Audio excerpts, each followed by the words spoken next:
आप सुन रहे थे मेरे साथ पसंदीदा औरत भाग 22। अवनी चॉकलेट्स के डिब्बे हाथ में उठाए पृथ्वी के पीछे चल ही रही थी कि तभी सामने से आता शख्स उससे टकरा गया और जैसे ही उसने नीचे गिरा डिब्बा उठाकर अवनी की तरफ बढ़ाया, अवनी हैरान रह गई। वह शख्स कोई और नहीं बल्कि मुकुल था।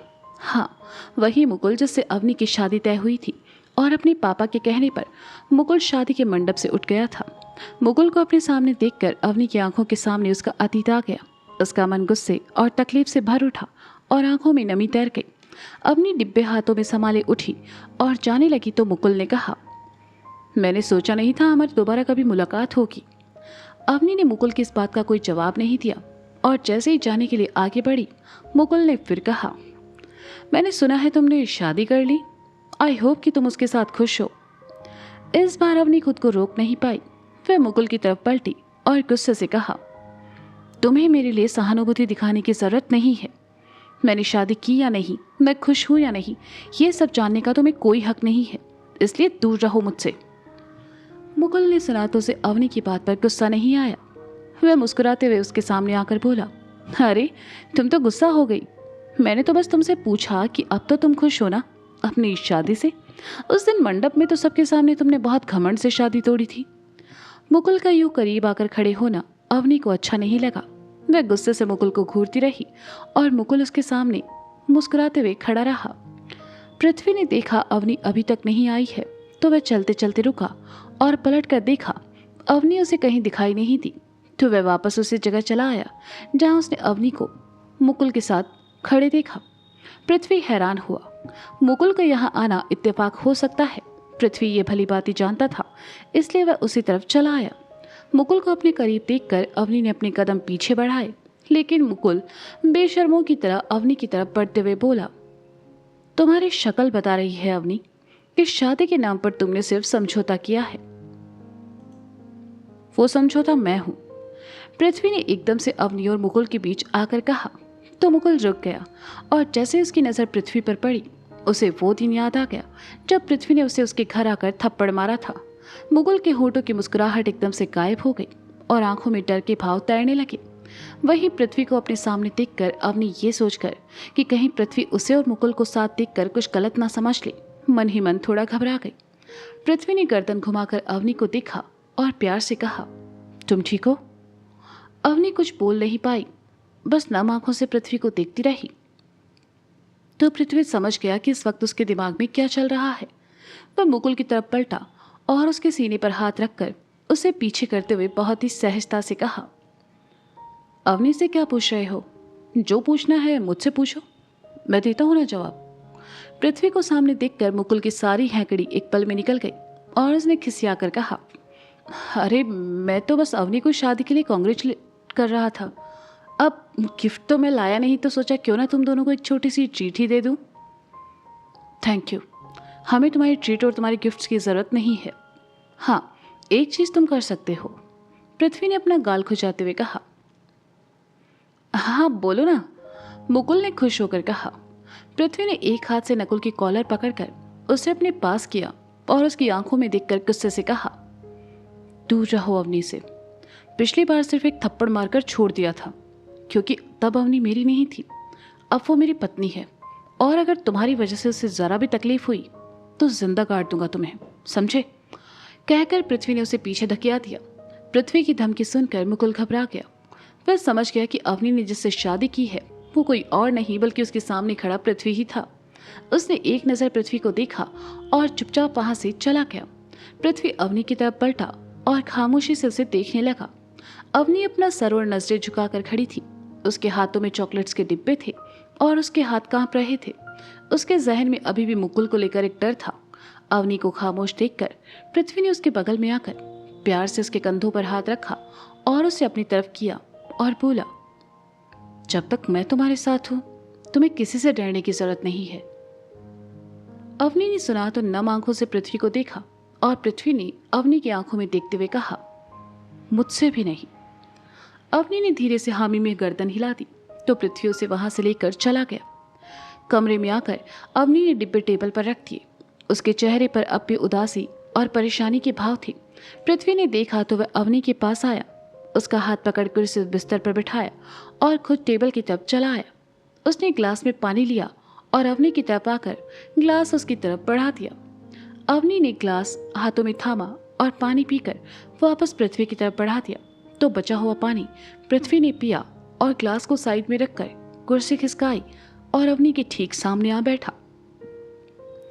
सामने बैठे पृथ्वी को देखकर अवनी ने रुआसा होकर कहा, मुझे नहीं पता था वो यहाँ है। पृथ्वी ने सुना तो अवनी के हाथ को अपने दोनों हाथों के बीच रखा और उसके हाथ को अपने होठों से छूकर कहा, अवनी, मैंने तुमसे कुछ पूछा क्या? नहीं, लेकिन मैं सच में नहीं जानती वो यहाँ क्यों आया है, अवनी ने कहा और कहते कहते उसकी आंखों में आंसू भर आए। अवनी की आंखों में आंसू देखकर पृथ्वी की जान जल जाती थी, इसलिए उसने अवनी के हाथ को थोड़ा और मजबूती से थामा और कहने लगा, पता है अवनी, जो लोग हमें तकलीफ देते हैं वो लोग हमारी जिंदगी से चले जाने के बाद दोबारा लौटकर क्यों आते हैं? जानती हो क्यों? ताकि वो ये देख सके कि हम उनके बिना खुश हैं और बेहतर हालातों में हैं, और उन्हें ये एहसास दिला सके कि उन्होंने अपनी ज़िंदगी में क्या खोया है। अगर तुम अपनी नई ज़िंदगी में खुश हो तो तुम्हें मुकुल के यहाँ आने से फ़र्क नहीं पड़ना चाहिए, ना ही तुम्हें डरना चाहिए। पृथ्वी ने अवनी को बहुत ही प्यार से समझाया। अवनी ने देखा ये कहते हुए पृथ्वी के चेहरे पर ना कोई शिकन थी, ना ही कोई शिकायत के भाव, बल्कि उसकी आंखों में अवनी के लिए सिर्फ बेइंतहा मोहब्बत थी। अवनी ने पृथ्वी की तरफ देखा और कहा, मुझे लगा उसे मेरे साथ देखकर आप मुझे गलत समझ लेंगे। पृथ्वी ने सुना तो अपना हाथ अपने ललाट पर मारा और कहा, अवनी, तुम्हें क्या मैं इतना बेवकूफ़ लगता हूँ? मुझे तुम पर खुद से ज़्यादा भरोसा है। मैं जानता हूँ तुम कभी भी कुछ ऐसा नहीं करोगी जिससे मैं तुम्हें गलत समझूं, और मैंने तुमसे शादी की है। तुम कोई मेरी गुलाम नहीं हो जो मेरी मर्जी से जियो। तुम अपनी हदें मुझसे बेहतर जानती हो। मुझे तुम्हारे लिए कोई भी बाउंड्री सेट करने की ज़रूरत नहीं है। अवनी ने सुना तो आगे बढ़कर पृथ्वी के गले लगी और कहा, आई लव यू। पृथ्वी मुस्कुराया, लेकिन अगले ही पल उसे याद आया कि वह तो अवनी से नाराज है। उसने धीरे से अवनी को हटाया और वापस अपने सामने कर कर कहा, बेटा, मैं आई लव यू सुनकर नहीं पिघलने वाला। भूलो मत, मैं तुमसे नाराज हूँ, बहुत ज़्यादा नाराज हूँ। अवनी ने सुना तो पृथ्वी की तरफ देखा और कहा, आप मुझसे नाराज क्यों है? मुझसे कोई गलती हुई है क्या? गलती? जानती भी हो तुमने कल रात क्या किया था? पृथ्वी ने अवनी को घूर कर कहा तो अवनी थोड़ा डर गई और धीरे से कहा, क्या किया मैंने? पृथ्वी कुर्सी से उठा और कमरे में घूमते हुए कहने लगा, कल तुमने मुझे बहुत परेशान किया। मेरे मना करने के बाद भी तुमने शराब पी ली और नशे में सबके सामने क्या तमाशा किया तुमने। कहते हुए पृथ्वी ने अपने घुटनों से थोड़ा ऊपर इशारा करके कहा, इतनी छोटी सी ड्रेस पहनी थी तुमने? हाँ, आज से पहले मेरे सामने तुमने ऐसा कुछ कभी पहना है? कहते कहते पृथ्वी अचानक से रुक गया और कहा, लेकिन कल रात सबके सामने तुम वो पहनकर घूम रही थी। सब कितना घूर रहे थे तुम्हें। मुझे पता है मैं कैसे तुम्हें वहां से लेकर आया था। और उसके बाद क्या मैंने आपको परेशान किया? अवनी ने कहा। पृथ्वी ने अवनी की तरफ देखा और थोड़ी नौटंकी करते हुए कहा, परेशान? ये पूछो अवनी, क्या नहीं किया तुमने? कल रात मैंने अपनी इज्जत कैसे बचाई है सिर्फ मैं जानता हूँ। अवनी ने सुना तो उसके चेहरे पर परेशानी के भाव उभर आए। उसे कुछ याद नहीं था और नशे में उसने ज़रूर कुछ उल्टी सीधी हरकत की होगी। ये सोचकर उसने पृथ्वी की बातों पर अपना पूरा विश्वास जमा लिया। अवनी खामोशी से पृथ्वी को देखने लगी तो पृथ्वी उसकी मासूमियत देखकर रुक गया, लेकिन उसे अवनी को परेशान करने में बड़ा मजा आता था। इसलिए उसने रात में घटी बातें न बताकर अपनी तरफ से ही कहानी सुनाकर कहा, हाँ, तुमने मुझे बहुत परेशान किया। तुमने पूरी रात मुझे सोने नहीं दिया अवनी। तुम्हें होश नहीं था और नशे में तुमने कितनी ही बार मुझसे अपने प्यार का इजहार किया। मेरे हाथ, मेरे गाल, ललाट, गर्दन और मेरे होठ, न जाने कितनी बार वहाँ अपना प्यार जाहिर किया। मैं तुम्हें क्या बताऊँ अवनी, मैं शर्म के मारे कैसे पानी पानी हो रहा था, लेकिन तुम तो मुझसे दूर जाने का नाम नहीं ले रही थी।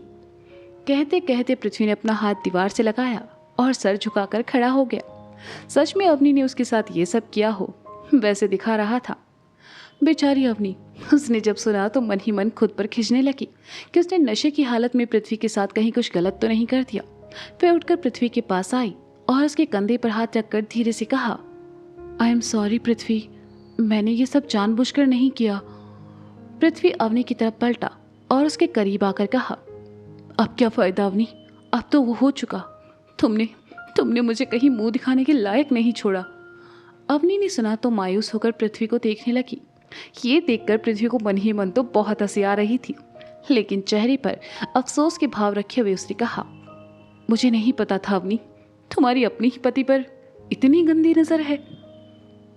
पृथ्वी, आई एम सॉरी, मुझे कुछ भी याद नहीं है, सच में मुझे नहीं याद मैंने कल रात आपके साथ क्या किया। आई एम रियली सॉरी, मुझे माफ़ कर दीजिए। अवनी ने रुआसा होकर कहा। पृथ्वी ने कुछ पल अवनी को देखा और फिर एकदम से हंसते हुए कहा, ऐसा कुछ नहीं हुआ था, मैं बस तुम्हें परेशान कर रहा हूं। अवनी ने सुना तो पृथ्वी को घूरने लगी। पृथ्वी अवनी के पास आया और शरारत भरे स्वर में कहा, पर तुम चाहो तो मेरा फायदा उठा सकती हो, मैं किसी से नहीं कहूंगा। आप बहुत बुरे हैं, अवनी ने पृथ्वी को पीछे धक्का मारकर कहा। तो पृथ्वी बिस्तर पर जा गिरा और हंसते हुए कहा, लेकिन एक बात तो सच है अवनी। क्या? अवनी ने पलटकर कहा। पृथ्वी ने मुस्कुराकर अवनी की तरफ देखा और कहा, तुम बहुत मासूम हो, कल रात के बाद से तो मुझे तुमसे और प्यार हो गया है। अवनी ने सुना तो उसका दिल धड़का। वह सोचने लगी कि बीती रात उसने ऐसा तो क्या किया होगा जो पृथ्वी ये सब कह रहा है।